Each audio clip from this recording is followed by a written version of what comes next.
皆様こんにちは。宇治原実です。世界に誇る日本人の心、副題として日本人こそ聖書の民だったというテーマでご一緒に考えたいと思います。本日は21回目になります。テーマは東京裁判、その9回目です。 WGIP War Guilt Information Program、 その6回目です。テーマは奪われた天皇の統帥権です。日本人は変わってしまった、そう感じる原因を東京裁判からご一緒に考えています。その中でも多大な影響を与えたと思うのが本日のテーマ、奪われた天皇の統帥権だと私は気づきました。統帥権とは国を掌握する権威です。私たちは天皇は日本の象徴であると聞かされてきました。ウィキペディアから見てみます。日本国憲法における天皇。日本国憲法第1条は、天皇を日本国と日本国民統合の象徴と規定する。その地位は主権者、主権在民たる日本国民の総意に基づくものとされ、第1条、国会の決議する皇室典範に基づき世襲によって受け継がれる。第2条、天皇の義務は国事行為を行うことに限定され。第7条、内閣の助言と承認を必要とする。第3条、国政に関する権威を全く許さない。問題はここです。第4条、なお大日本帝国憲法、これは明治憲法ですが、天皇は国の元首にて統治権を総覧する。総覧とは一手に握るという意味ですが、この憲法の条規によりこれを行う。第4条と規定されて、日本の君主、元首であることが日本国憲法では象徴であり、国政に関する権威を有さず、主権は国民にあるため、通常象徴天皇と呼ばれるとあります。天皇と皇室に敬意を払い、誇りに感じ、とても美しい文化であると日本人なら思ってきました。ポツダム宣言の受諾条件として日本が強く主張したのが、国体の護持と天皇の統帥権でした。これを条件に日本は調印し、連合国側もこれを承認しました。しかし気がつけば、あれほどこだわっていた天皇の統帥権は奪われ、戦争責任こそ追及されませんでしたが、天皇は日本の象徴という美名のもとに形骸化されています。尊敬されることはあっても、政治に関与することがなくなりました。これが私たち日本人にとってどういう意味をもたらすかを、私は深く考えたことがありませんでした。ところが GHQ の戦後政策を調べるうち、象徴とするということが絶大な影響を与えていると気づくようになりました。天皇の位置づけについて、戦前戦中の日本人と現代の日本人が根本的に変えられてしまったという点です。その一例として今日、皇室についてのゴシップ記事が絶えることがありません。英国ほどではありませんが、戦前戦中ではありえないことですが、戦後の日本では批判的な意見が随分多くなりました。その最たるものが、皇室は税金の無駄遣いという類のものです。これは皇室を貶めるもので、世界に誇る日本の国体の根幹に関わるものです。これに類するものが女系天皇の容認です。男女平等という美名のもとに、万世一系の天皇の血統を絶えさせる恐ろしいものです。天皇に対し本来、日本人はどのような意識であったのかを思い起こしたいのです。錦の御旗に象徴されるように、これがなければ賊軍となります。つまり、天皇ご意向が全ての起点となりました。徳川幕府が実権を握っていたとしても、あくまで天皇の代行という立場でした。天皇が第一であることには変わりありませんでした。明治維新を迎え、政治の実権が天皇に移り、大きな改革が行われました。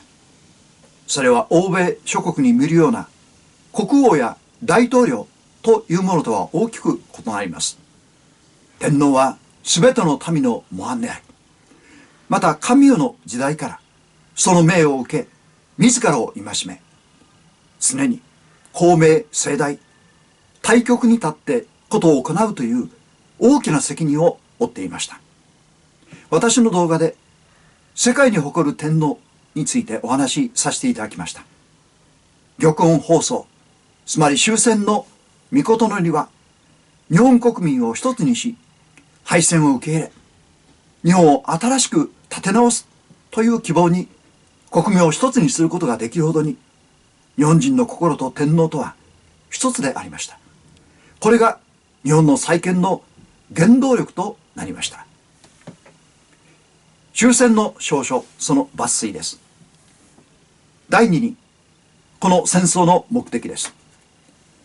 そもそも帝国臣民の安全を確保し、世界の国々と共に栄え、喜びを共にすることは、天皇家の先祖から残された規範であり、私も深く心に留め、そう努めてきた。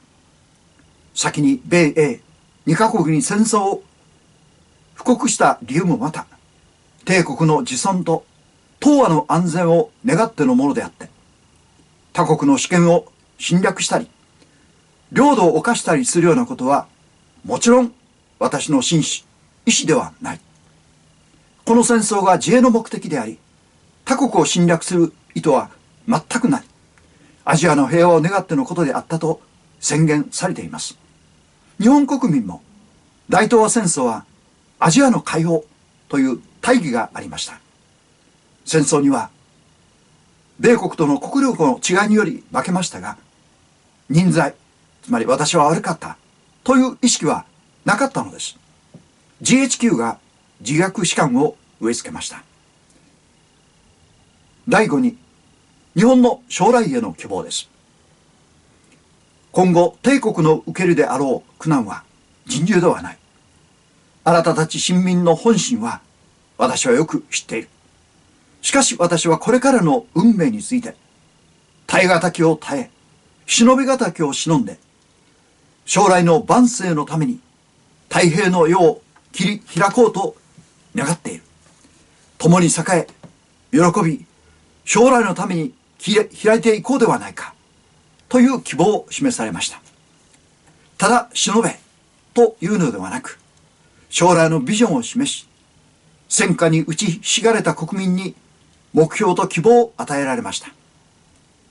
類稀なリーダーであられたと思うのです。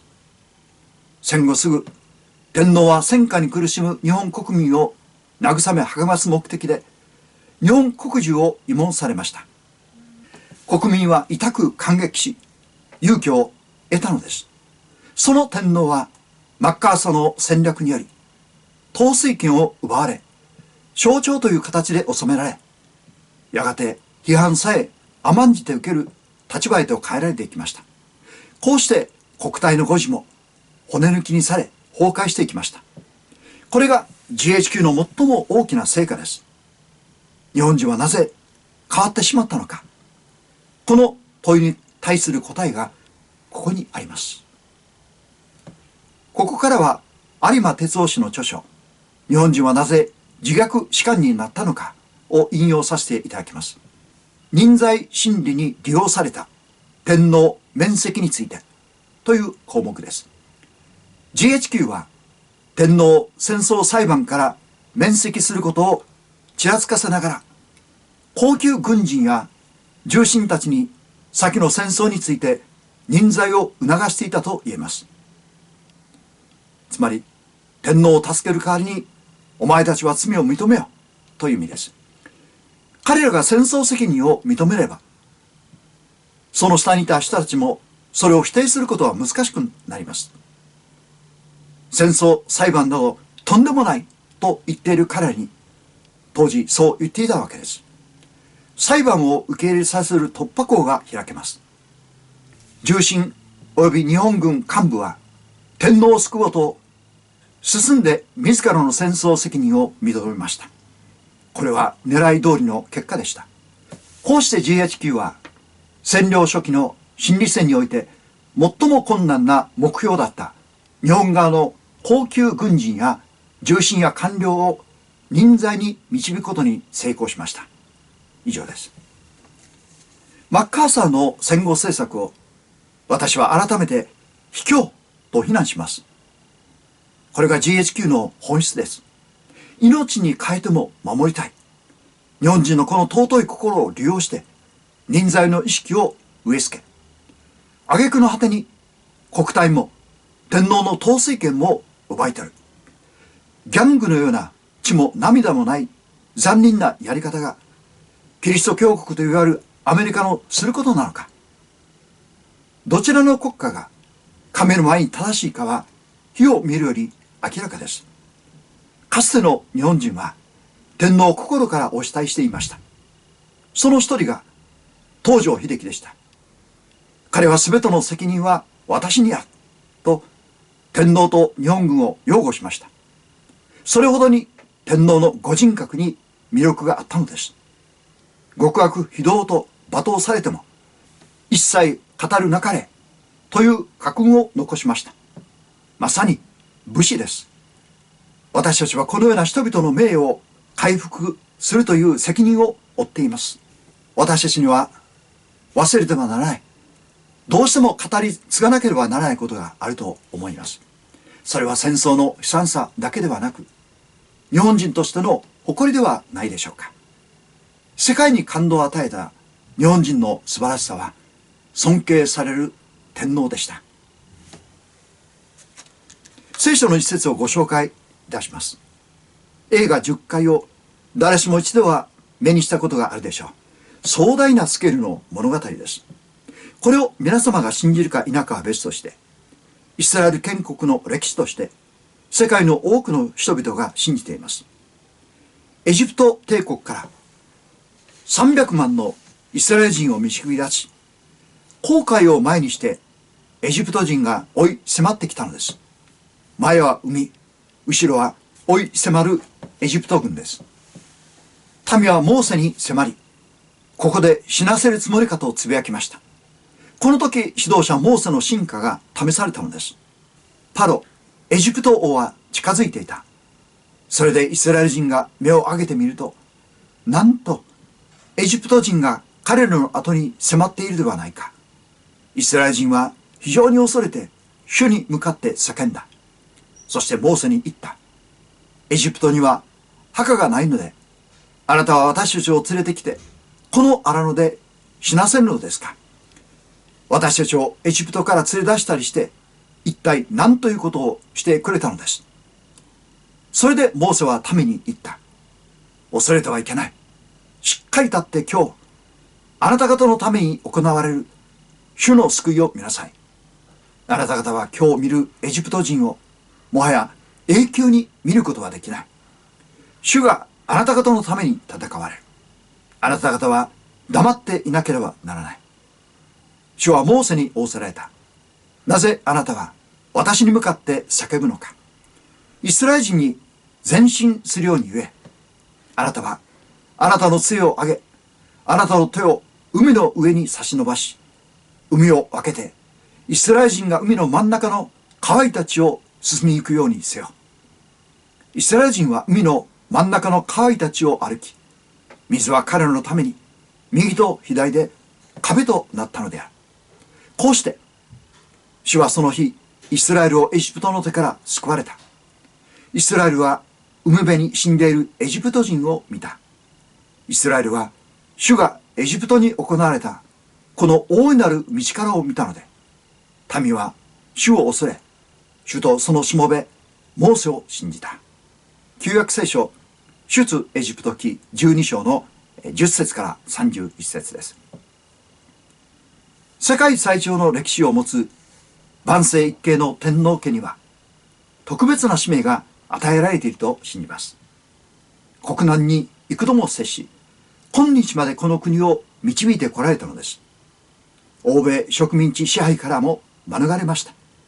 これは300万の民をエジプトの奴隷から引き出し、不毛の荒野を導き養い、約束の地カナンに導いたモーセの姿と日本の天皇が重ね合わせられるのです。歴代の天皇に求められるのは、無私の心、自分を無にするということでした。これは最も鍛錬の必要とされるものです。自らの命までも差し出し、国難を救いたまえと取りなしの祈りを捧げられました。国民のため命を捨てるお覚悟であられました。東日本大震災の時には3日3晩祈り続けられ、側近が案じたほどでした。世界はこのような指導者を持つ日本人を羨ましく思うのです。今日政治家の多くが私利私欲に走るのは、天皇から国政を託されたという意識が希薄になったからです。日本を一つにまとめるのは、天皇の統帥権の回復が欠かせません。その証拠に GHQ の政策として新憲法の第1条に天皇を象徴とし、第4条に国政に関する権能を全く許さないと明記しました。天皇が日本の要であるからこそ、真っ先に手を打ったことが何よりの証拠です。アメリカこそ自分の作ったポツダム宣言を守るべきなのです。日本人は神を恐れ、神に立てられた天皇を敬う国民です。天皇の統帥権の回復こそ日本の回復です。それではお知らせです。次回第22回目、2月6日土曜日になります。テーマは東京裁判その10回目、 WGIP その8回目になります。よろしければチャンネル登録、ご感想いただければ嬉しいです。本日もご視聴いただき誠にありがとうございました。